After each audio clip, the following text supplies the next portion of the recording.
in Libya, negotiations for the Nile. So where is my African Union? Hello, how are you? Welcome to CUO, where we make empowering choices about Africa.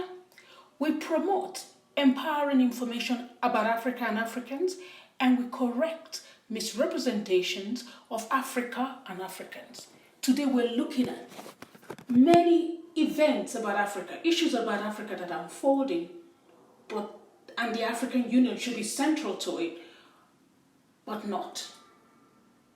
Where is our African Union?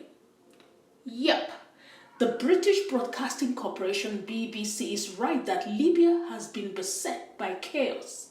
Yes, Libya has been beset by chaos since the North American Treaty Organization or Alliance NATO backed forces overthrew long-serving ruler Colonel Muammar Gaddafi in October 2011. To make the underlying message clear, please understand that NATO members are European and North American.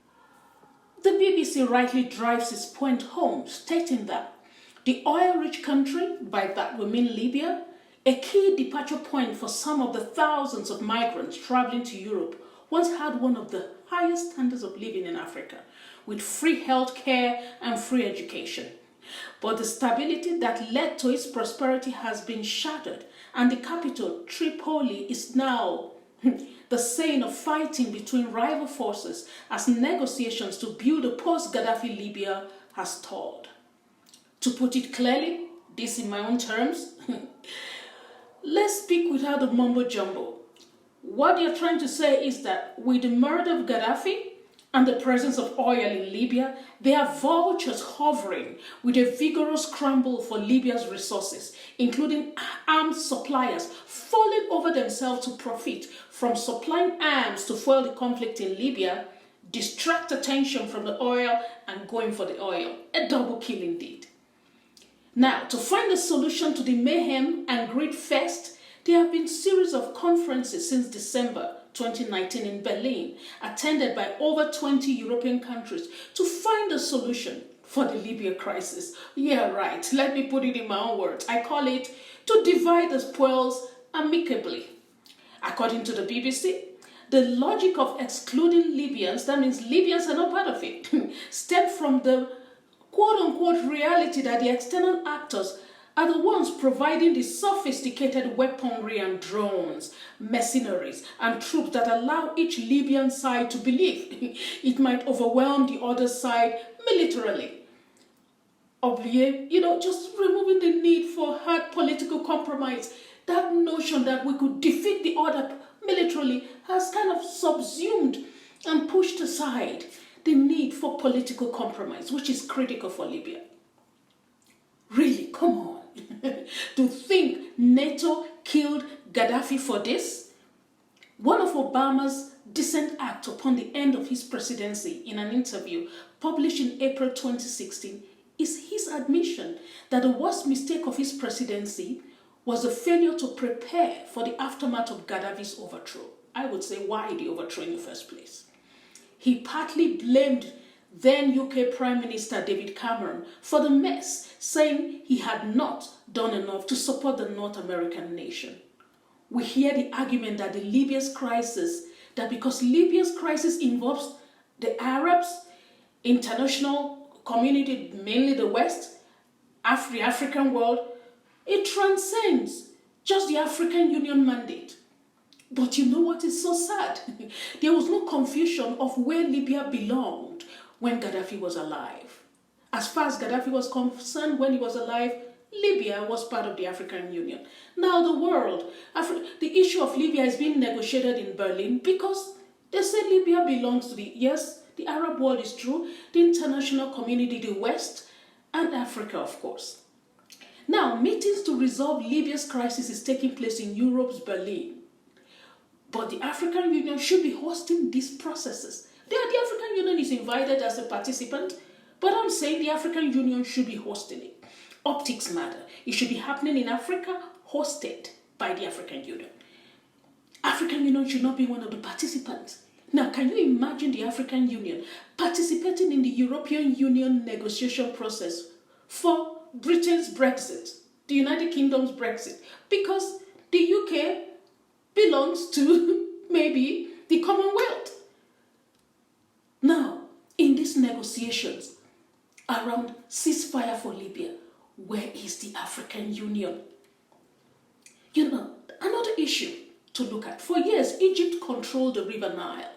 But now Ethiopia and Sudan want a piece of the action. And Egypt is having a problem with that. According to Adisu Lishtuwel, so I pronounce this wrong, pardon me, Adisu Lashitu, in an article, Why Ethiopia, Egypt and Sudan Should Ditch a Rushed Washington Brokered Nile Treaty. Adishu says, until the Grand Ethiopia Renaissance Dam has a point of contention among Ethiopia, Egypt, and Sudan in recent years. He's right. The Nile has been a point of contention for a while. Ethiopia has been building a Grand Ethiopian Renaissance that will provide economic opportunities for Ethiopia, including electricity, access to water. Now, this process is almost 70% complete. And the reservoir is expected to start being filled in the rainy season of 2020, this year actually. But the three countries are yet to come to an agreement on the process of filling and operating it despite years of negotiation. Ethiopia, Sudan, and Egypt have been negotiating on this new, what they call GERD, the Nile reservoir, for years, but there's been no agreement yet. Now, these tensions are not new, says Lashitu in the Bloomberg. The Nile has been a cause of antagonism between Ethiopia and Egypt for centuries. The Blue Nile, which flows from the Ethiopian highlands, contributes to more than half of the annual flow of the Nile. The remaining coming from the White Nile, which flows from Lake Victoria, Atbara, Tekeza, which also flows from Ethiopia. The rich sedimentation that is carried by the seasonal flow of the Blue Nile has been the mainstay of Egyptian agriculture for millennia, since the times of the pharaohs. Therefore, Egyptians have been wary of an upstream dam that would strangle the flow of the Nile. To put it simply, Egypt has had the privilege of having the Nile flow to its favor for years. Now Ethiopia wants the same. In recognition of the Nile to the Egyptians' economy, Lashidu concludes that modern Egypt has used legal, political, and military means to protect its access to the flow of the Nile, which is the only source of fresh water for its almost 100 million inhabitants. So the Egyptians have a good reason, very important reason to depend on the Nile, but Ethiopians do too, and so Sudan. That's why a negotiation is needed. Now, Ethiopia, Egypt, and Sudan have held a series of meetings since December 2019, but they've been holding it in Washington, D.C. The latest of these meetings ended up with an agreement on February 13th, but there were plans to hold further meetings in a quest for a resolution, but no resolution came. It fell through. There was no resolution. Now, I ask the question again.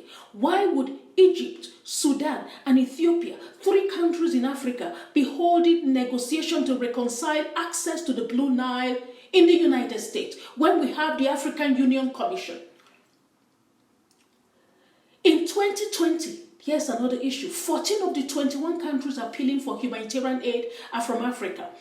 More African countries are resorting to humanitarian appeals, and they are appealing to Europe and North America to address protracted conflict, internally displacement, and food security challenges in the continent. Now, Africans and friends of Africa are looking forward to the establishment of the African Union Humanitarian Agency, which should present a more dignified way to address Africa's humanitarian needs, without people of the continent being auctioned, paraded, and humiliated in the West to address their humanitarian needs. We are waiting in anticipation and hoping the African Union Commission indeed will promptly and quickly establish an African humanitarian agency to address African humanitarian needs in the continent in partnership with the United Nations and other international organizations. But Africa needs to take play a leadership role in addressing these issues, given that many more African countries are relying on humanitarian assistance to address development and recovery challenges. Now, the African Union should be doing this because the African Union was founded to defend the sovereignty, territorial integrity, and independence of its member states. And this is to accelerate the political and social-economic integration of the continent. This is to promote and defend Africa's common positions on issues of interest to the continent and its people. As of September 2018, there are 55 African countries that are members of the African Union. Amongst these are Libya, Ethiopia, Sudan, Egypt, and the 14 African countries appealing for humanitarian aid in 2020. These countries are the African Union's business. So we expect to see the African Union leading in regional and global issues related to these countries which are in Africa. And we expect these events to be hosted in Africa with the African Union on the driving seat. In 2020, the African Union launched a campaign to silence the guns in Africa. The African Union's campaign on silencing the guns in Africa by 2020 aims to achieve a conflict-free Africa, prevent genocide, make peace a reality for all, and rid the continent of wars, violent conflict, human rights violations, and humanitarian disasters. You know what? Silencing the guns in Africa means stopping the flow of guns into the continent. The folks deciding the fate of Libya in Berlin represent some of the suppliers of arms to Libya. If the African Union is serious about silencing the guns, it needs to host and lead related ceasefire negotiations about Africa. And it has to do it for Africa. It has to do it on the African soil. It has to do it in Africa. Thank you.